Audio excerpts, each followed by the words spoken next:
I'm going to cry through most of this podcast. Let life play itself out. And God's like, here you go. I think that was my biggest growing season. Oh, we're not trying. Oh, well, Mercedes. All of the eyes on you. Like, oh, wrong way. Try the other way. Man, I didn't get out unscathed. I got scars.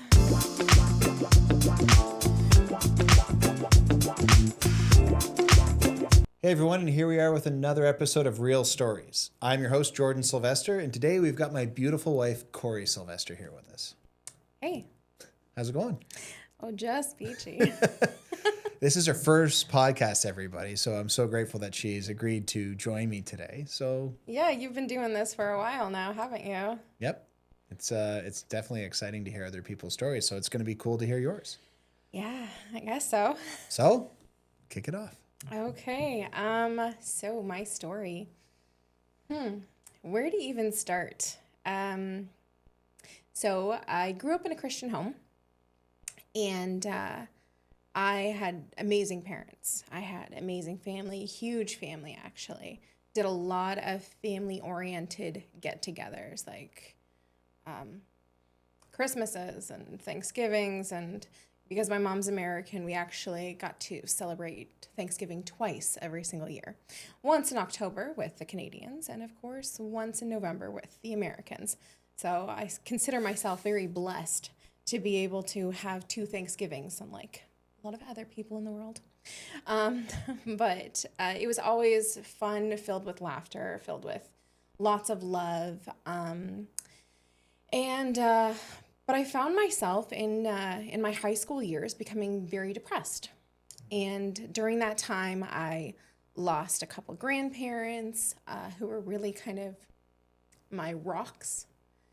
And yeah, it took a real toll on me.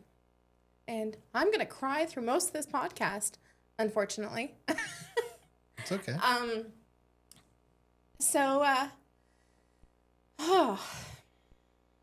Okay, well,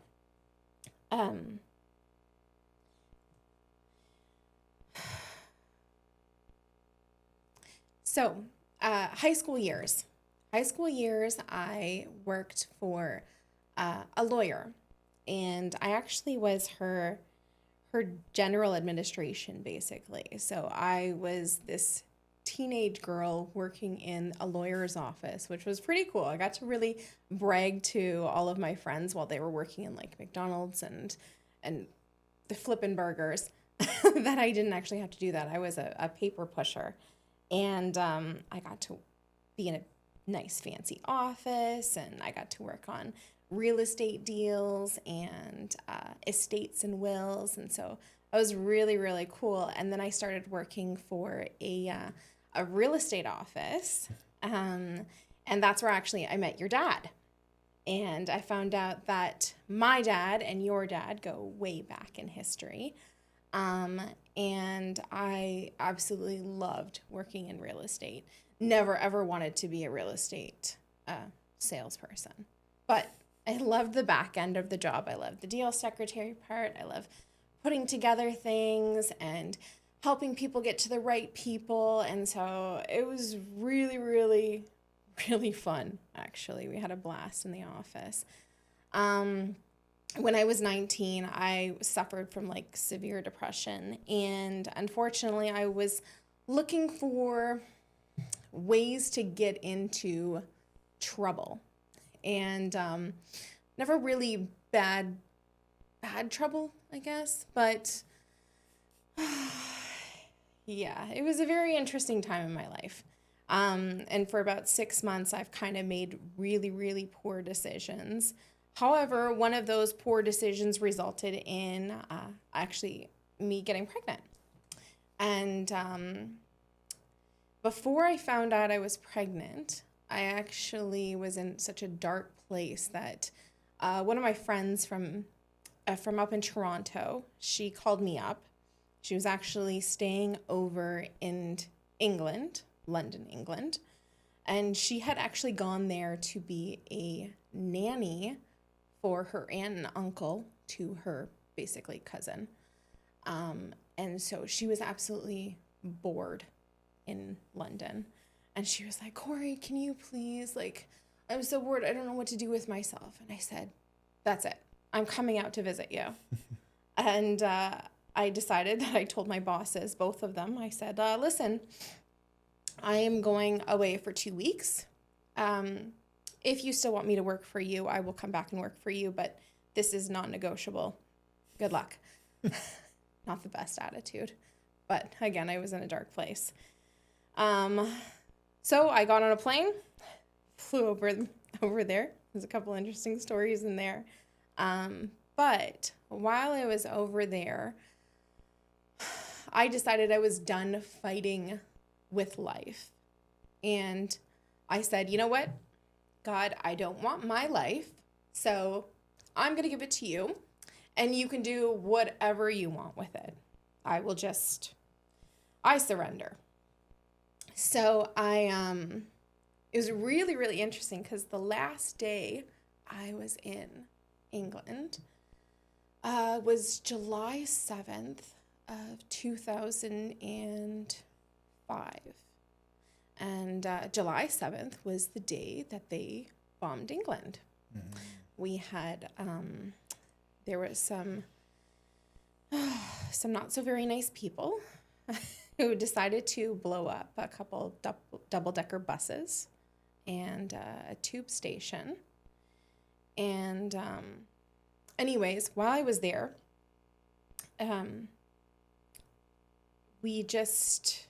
we watched everybody kind of really panic. And I remember feeling so at peace. And that was really the start of his story in my story. And so, yeah, I came back and I was like, okay, we got this. And both of my bosses gave me back my job. They still wanted me to work for them. Get to work. I know. And then I found out I was pregnant. And it crushed me. At least I thought it did. But it was a very quick flip and turnaround. And it was like, okay, well, this is the way it's going to be. Up we go. So I continued to give everything to God, and he led me down places that I could never imagine. Thought things were going to play out specific ways, thought I was going to end up possibly marrying someone, and then you walked into my life.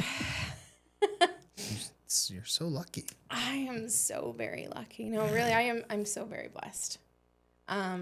And God specifically pointed me towards you, pointed you towards me. And because we were both pointing up towards him, it brought us closer together. Mm-hmm. And led us down a very interesting path. Yeah, it was quite a whirlwind. And we ended up getting married, having a beautiful daughter. And the fun still continued. Mm-hmm. Is working for a different law office at the time. Stopped working for the real estate company because you worked there, and that seemed to be a conflict of interest. Yeah, and so, yeah, and then life just continued to take off. We moved very quickly. We lived in a little house in Windsor. It was quaint. And I worked for the census after I finished kind of working for the lawyer's office. And that was interesting. I am meeting different kinds of people and walking around neighborhoods. It was a very fun job, actually. And then what did I do after that? Oh, we moved out to Riem. Mm-hmm. Life is kind of hard being a wife of a real estate agent.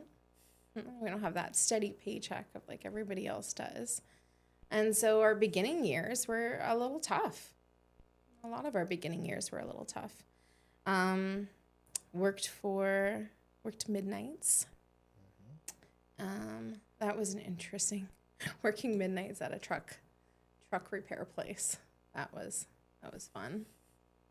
Got to meet a lot of interesting characters, made some really good friends, and then worked for another company after that at the end of, what was that, 2017, something like that, 2018.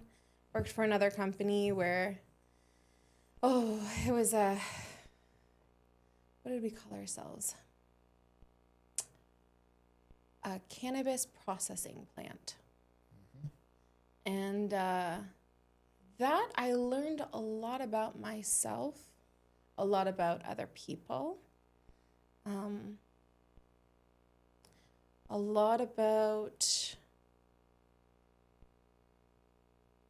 what happens when other people make decisions for other people, and what happens when people try to hide things. I learned a lot about myself, though.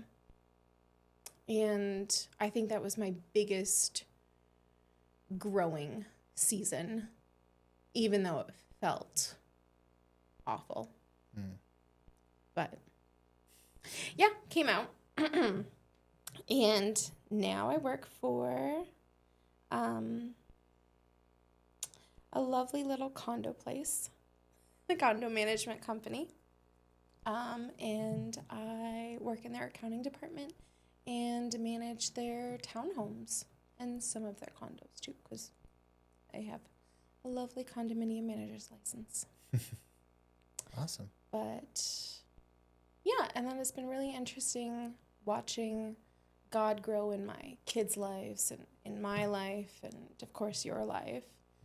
And seeing where he's taking us. It's very interesting, and figuring out what this next chapter looks like will be a lot of fun, I guess. Yeah, no, thank you so much for the overview of your story. Of course, I have some insight into that story. I might have heard parts of it a few times. Maybe. But yeah, for the listeners out there, when you were chatting about your younger years, so all surrounded by family and all that experience, but you brought up the high school years. And so if you're talking to yourself back then, what would you have wanted to have heard? What would have helped? I think the same things I tell my kids now. Okay. It's a season. It's always a season. It always feels like it's never going to end. But it does. Things change all the time. And what may feel like the dead of winter moves into spring. And what may feel like summer starting moves into storm season. And then it moves out. And there are calms, and there are highs, and there are lows. And sometimes you need the rain to make the flowers grow in the valleys. And sometimes you can only see the flowers from on top of the mountains. Interesting. So you're saying basically it's again, life is going to bring all kinds of tribulation, all kinds of struggle, but at the end of it, it doesn't last but for a time. There's always another time coming where things change. Yep. The seasons change and we roll. So you're off to England. You're there for the bombings. That's insane. You're there with your friend. You're going through that life experience, and you're still quite young. When you're looking there, when you say, okay, I'm gonna surrender my life to God, what did that actually look like? When you sit there and you look back, you're like, all right, God, my life is no longer my own, but it's yours. What does that mean? Huh.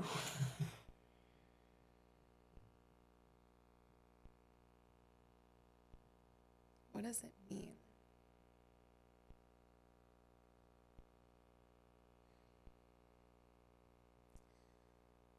For me, it was, I've tried everything that I can do. And sitting in that room, I fought for specific things that I thought I wanted. I was disappointed in the things that I didn't get or didn't see come to fruition. And I was struggling to manipulate things to go my way. And all I could do was flounder and try and spin my reels. And it seems like nothing I could do could pull me out of the pit that I was in. So it was me just giving up. I wasn't going to struggle anymore. If he wanted to leave me in the pit, I was going to stay in a pit. And I knew I couldn't get out unless he wanted me to get out. So just surrendering and giving it to him and saying, I'm done with the struggle. Next. Yeah. Next. What do we do now? Where do we go? I've got myself here. How do we get out of it? And so then he brings along your son. Yeah. So? Little Tanner. Mm-hmm. Yeah. Man, when you have a kid, you really don't know what love is until you have a kid.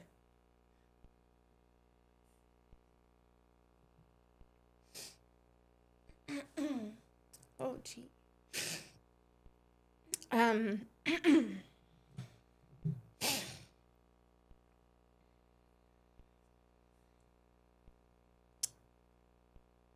So having Tanner was a very interesting story. So I had Tanner. I got pregnant when I was 19 with Tanner.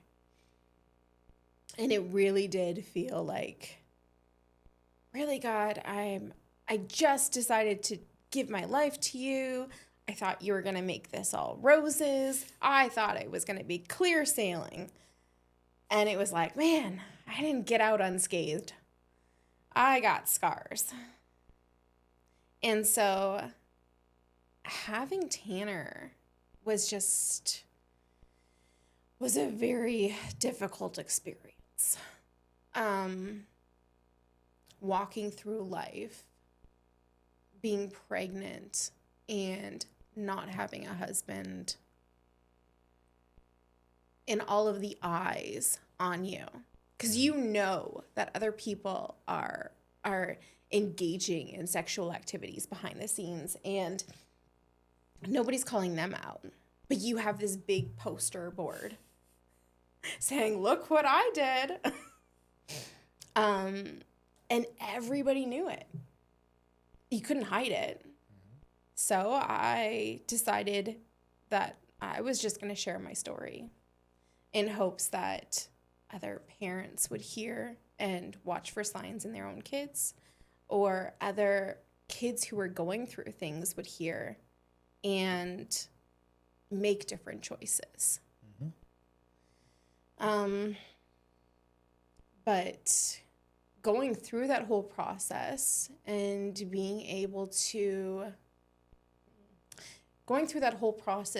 not being bogged down by shame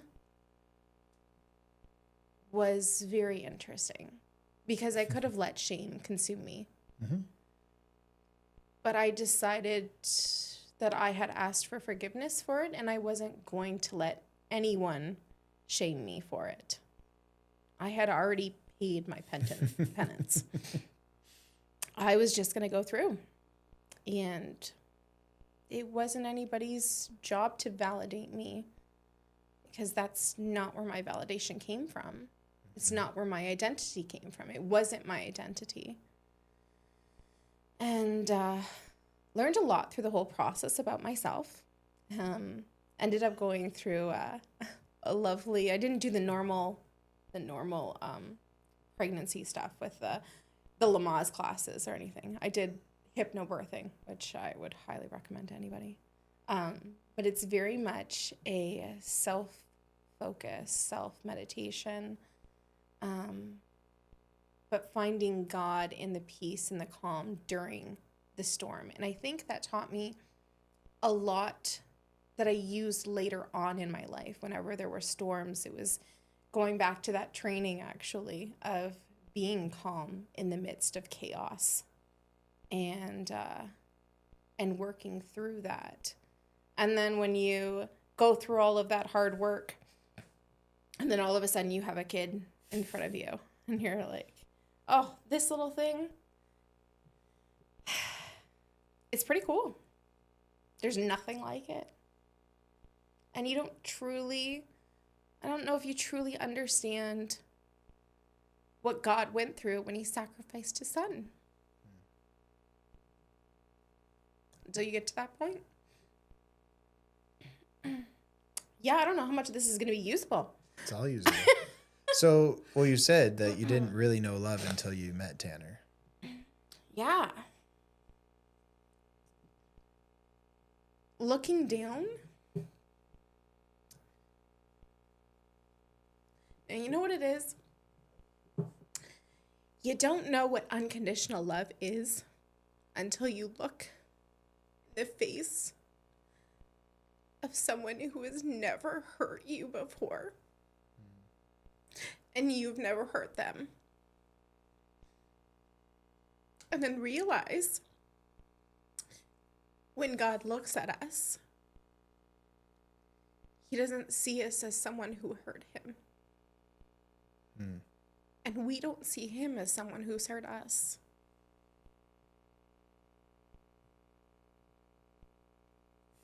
And that's what unconditional love is, because you don't remember the stuff that hurt you. Right. He doesn't remember the stuff that hurt us. Yeah, that's what love is. No, that's awesome. Yes, and it's emotional, and it's really what I enjoy about the conversation is you get to know the depth of stories and the reality that people all go through things. So now you have Tanner. What's that look like as the next few years play out? Well, the next few years were interesting. Tanner's dad was never involved. I called him literally to tell him I was pregnant, and I said, he's like, what do you want me to do about it? I said, I don't want you to do anything about it. And he goes, well, what do you want? I said, I don't want anything. I just want to know, do you want me to call you when this child is born? Because it was before I knew I was having a boy. Do you want me to call you when this child is born? Do you want to know about their birthdays? Do you want to be involved at all? And he said, nope. And I said, okay, bye. And so I didn't talk to him again. And God confirmed that by every single time it felt like maybe I needed money or maybe I should go after someone for child support. God would just swoop in and be like, no, you're okay. I've got you. It's okay. You don't need that. So then I didn't have to share. I never had to share my kid. He was mine. I didn't have to share him with other grandparents. I didn't have to share him with somebody else who was going to take him away on his special days. I didn't have to share birthdays. I didn't have to share Christmas. I didn't have to share any of the holidays. No, I look at it as a blessing. Now, I'm slightly sad that they got to miss out. Those grandparents got to miss out on that. I don't even know if they know, but that's not my responsibility. Never was. But I got to enjoy every single moment with my kid. He's a good kid. He is a good kid. And then when you came along, you took him in as your own. I didn't have to worry about that at all. You loved him like your own. Yeah, that was part of why when we first got together, there was not a lot of options in my mind about how our relationship would play out, and I left that in your hands. Yep. Went very quickly. Well, I'm either is that or I'm not, and I'm okay with whichever decision, but I'm not going to be here for a minute and gone tomorrow, so Yeah. that's not one of the options my brain would allow. No, and you've proved So, that. yeah. So fast forward. So you look at the whirlwind. Tanner's here. I'm now on the scene. Then there's the marriage, the house, the kid. We're not trying. Oh well, Mercedes. Yeah, that was interesting. I had a what did I call it? I said I had an uh-oh and an oh well. Because I didn't have a mistakes or anything, but yeah, we definitely weren't planning for Mercedes. It was just, oh, we're just not gonna try. Not gonna try? Yeah. Yeah. Not gonna try. We're not trying. We're not trying. We're just gonna let life play itself out. And God's like, here you go. Yeah, exactly. Here's a little bundle, which was perfect. They're exactly 3 years and 5 days apart. Yeah. Which is pretty cool. It's a perfect split. But yeah, and she's a firecracker. Mm-hmm. Yes. She's a firecracker. Tana's a little calm. Yes. He has a much more passive personality to his sister. Yeah, Mercedes is she's spicy. Yes. Yeah, we have amazing kids though, and We do. I'm lucky to get to walk along the road with you. So now we have kids.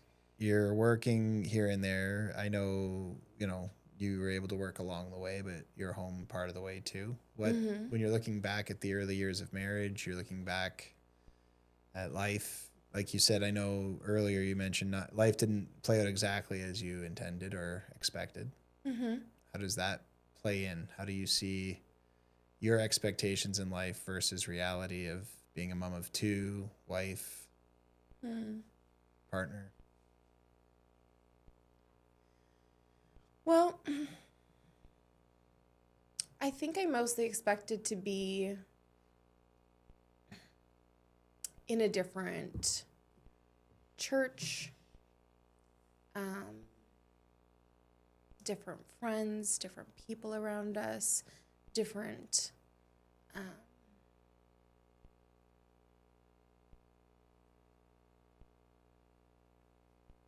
just surrounded by different people than we are now.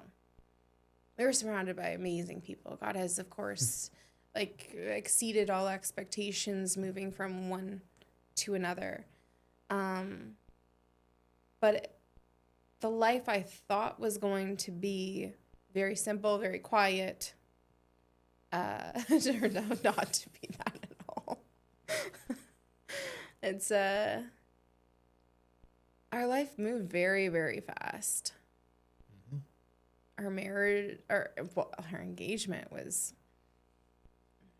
my goodness, our courtship was like a month and a half. Our engagement was like, I don't know, 5 months, something like that, ridiculous. And then everything just felt like it was multiplied by 3. It was just sped up times 3 and just flying. And so looking back, I'm very happy with where we've ended up. It's not perfect. I don't think the other side would have been perfect either. It's different opportunities. And I think I'm moving into different roles within our church right now that I probably wouldn't have had the opportunity to if I had gone down a different path. Or if I had taken the path that I expected. Put it that way. This one kind of veered off to the side and off a cliff. Whee! Yeah. I might know the person partially responsible for the insanity that is part of your life. Yeah, so that's another fun question. So there's me. And there's you. there's me. And the center of it all. I'm definitely a unique human in my nature, and I'm sure living with me is always such a blessing, and there's no issues ever. Yeah, talk about marriage. What does marriage look like in your perspective? What does marriage look like?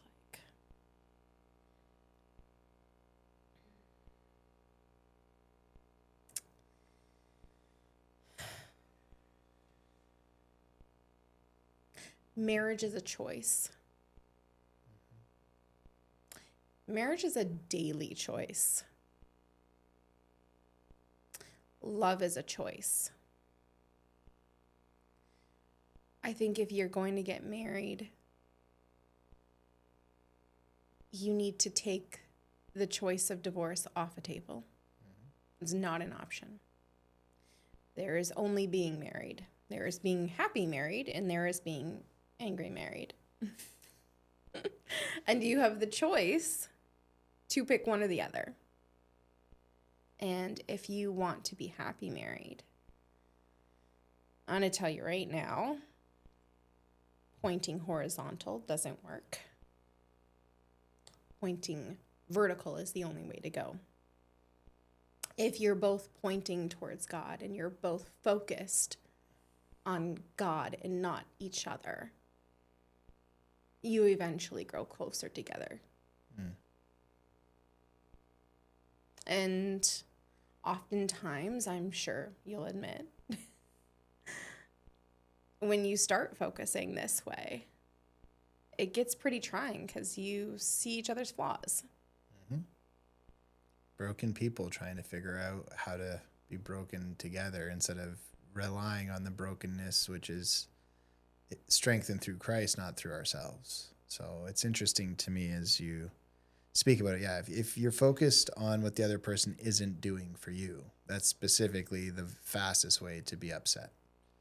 Because marriage is a service industry. It's built to serve each other. And it's not about who does what specifically for the most part. It's about why are we doing it at all. And if we're in service of each other and in service of God, then life gets easy. Doesn't make it simple. It does not make it, I'll say this, it actually just makes it easy to do. It does not make it actually easy. Correct.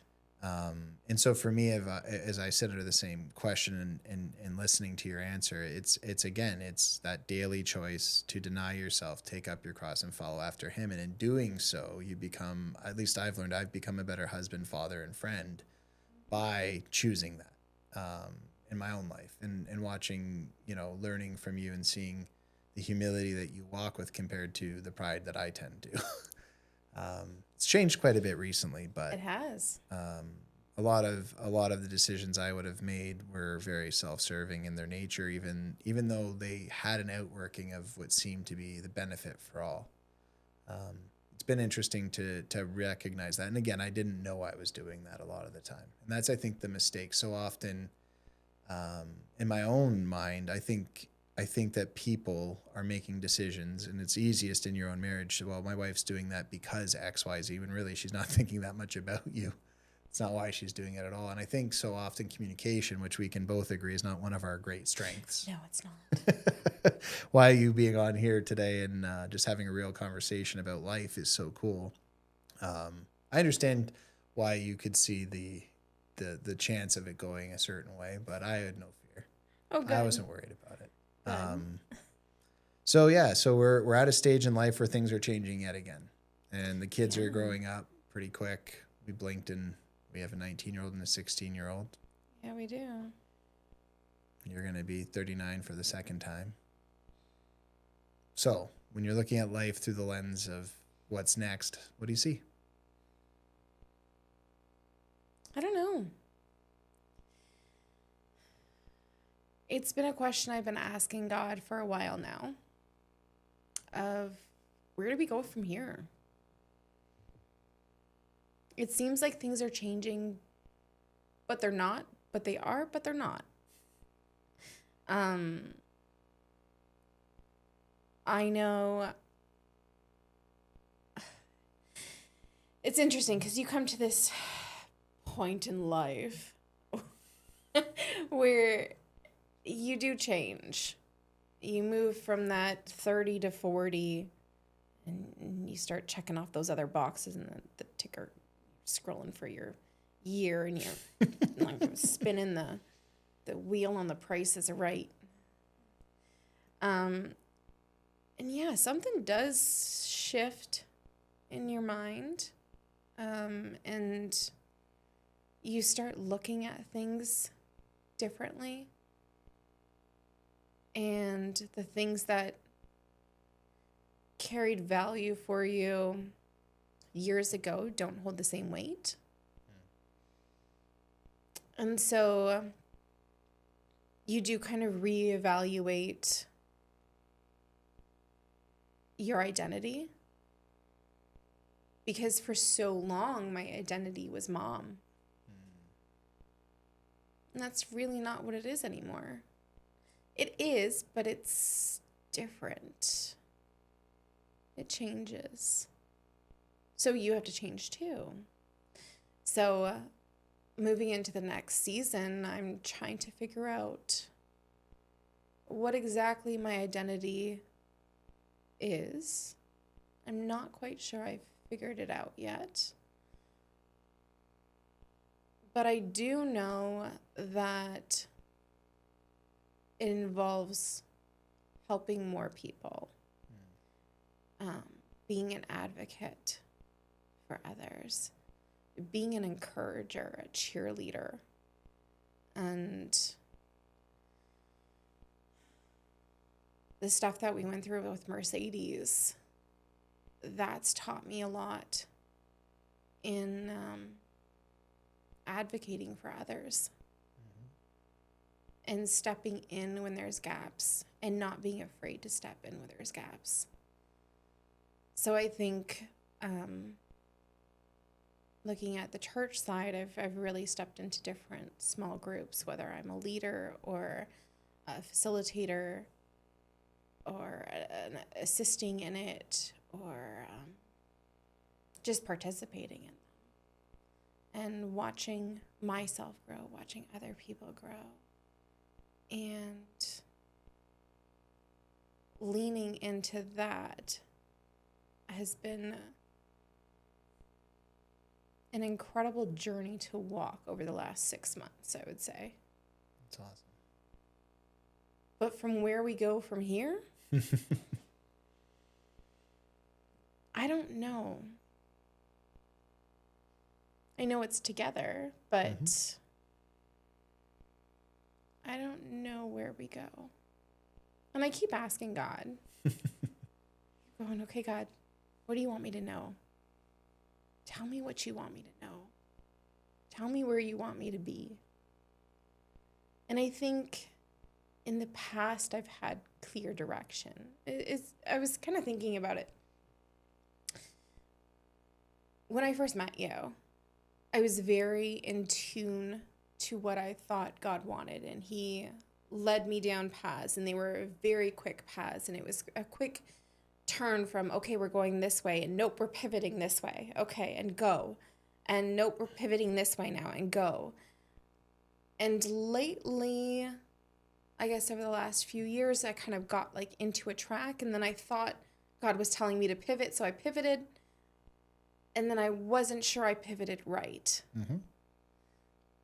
Looking back, I think I did pivot right, because he wanted to teach me some things, and he wanted to teach me some hard lessons about myself that I'll be able to use moving forward, that I have used now, and in my small groups, in my workplace, all of those things. I've come to learn so much about myself. But I think I doubted when that happened and I had to go through that hard season. I think I began to doubt that I actually heard what I heard. And so now when I'm coming back to another season of, okay, Lord, I know you're shifting. Where are we shifting to? I want to make sure I get it right. So I think I'm having trouble. I think I'm having trouble making sure that I'm hearing the right things. Discernment. When yeah, so the word we use for that is discernment. It's how do we know that we're going the right way? My nature is I start going a direction, and when it smacks me upside the head, I'm like, oh, wrong way. Try the other way. Okay, wait a second. I got a really funny story that goes along with that. I was listening to a podcast the other day, and I think it was called On the Deep End with Taylor something or other, and he was interviewing this man named Jamie Wendell, and he said Jamie was talking about how he was in the Middle East, and he was talking to a shepherd, and he said that the shepherd, when he would make this sound, and this equates to us hearing God's voice, and he's the good shepherd. But when he would make this sound, one of the sheep would pick up its head, go, okay, what's up? And then once that sheep picked up its head, all of the other sheep would pick up their heads. And they go, what's going on? And he would make another sound, and that sheep would come running over. And then all of a sudden, all the other sheep would come running over, except for this one stupid sheep. It would pick up its head, and he'd make the other sound, and he would bolt the other way. And so Jamie said, well, what do you do in that case? He says, I pick up a rock, chuck it at the sucker. And sure enough, then I would hit him, and he'd start running back the right way. So sometimes I feel like you're that other sheep. I need a rock thrown at me? Yeah, and God goes, chuck. Are you rooting for the rock? Like, what's going on there? Sometimes. No. Yes. So when we get to the end of the conversation and we're looking at the totality of the lessons, what piece of advice, if you could leave it with the younger generation, that 16 to 22, 24 window, what would you tell them? Life changes, and it changes fast. And it's okay that it changes. It's good that it changes. You want it to change. Ride the ride. Trust God. Get to know his voice. So important. And then trust. Take the blind leap. It'll change. You'll mess up. You'll fall, and that's okay. But get back up. That's what I would say. Well, babe, it's been awesome having a conversation with you. If people wanted to try to connect with you, where could they do that? Yeah, I don't know. To you. To me? All right. Well, bug you. Reach out to me if you have questions for my wife. I guess reach out to me. I'd be happy to pass them along and get you guys connected. This has been another awesome episode of Real Stories. Thank you so much, Cori, for coming on and being a part of it. It was such an awesome experience, and hope to have you back again soon. Oh, thank you for having me. Thanks, guys. We'll see you later.